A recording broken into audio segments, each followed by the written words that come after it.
You've probably been told your whole life you overthink too much. But what if I told you you're not overthinking at all? You're actually stuck in a mental loop your brain learned to protect you.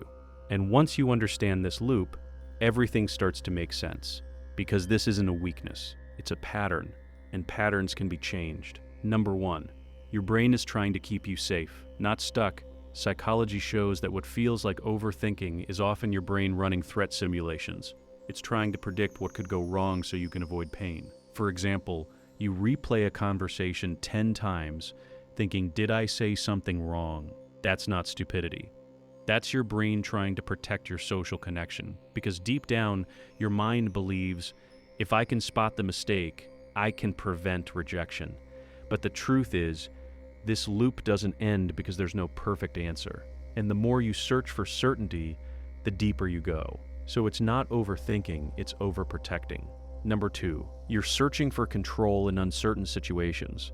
Research indicates that when people feel uncertain, their brain increases mental activity to regain control. That's why your thoughts spiral the most at night, or before making a big decision, or after something unclear happens. Your brain is basically saying, if I think about this enough, I'll feel in control again. But here's the problem. Life doesn't always give clear answers. So instead of finding control, you get stuck in a loop of what ifs. What if I fail? What if they judge me? What if I regret this? And slowly, thinking turns into overthinking, not because you're weak, but because you're trying to feel safe in an unpredictable world.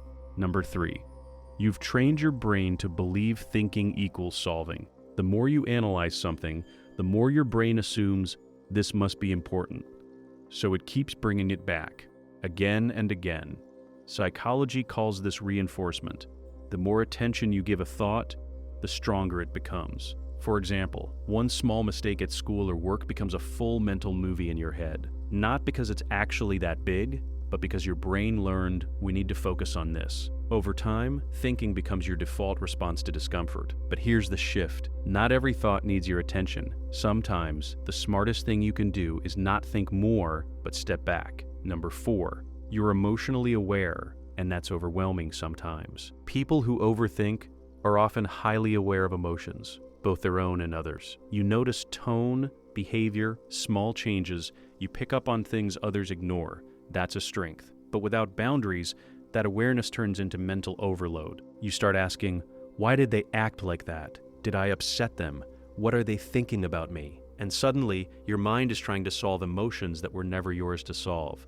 The truth is, not everything you feel responsible for is actually your responsibility. And learning that difference is what breaks the loop. Number 5, you're afraid of making the wrong choice. At the core of this loop is one quiet fear. What if I mess this up? So instead of choosing, you think and think. Because as long as you're analyzing, you haven't failed yet. Research shows that perfectionism often leads to indecision. Not better decisions, because you're not trying to choose what's right, you're trying to avoid what's wrong. But life doesn't work like that. Every path has uncertainty. And sometimes the only way out of the loop is to move forward without having all the answers. So if you feel like your mind never shuts off, if you feel stuck in your own thoughts, you're not broken. You're not weak. You're someone whose mind learned to protect, analyze, and prepare just a little too much. And the goal isn't to stop thinking completely. It's to stop believing every thought deserves your energy. Because the moment you step out of the loop, you realize something powerful. You were never trapped by your thoughts. You were just listening to them too closely. If this made you feel understood, subscribe for more videos like this. Because the more you understand your mind, the less control it has over you.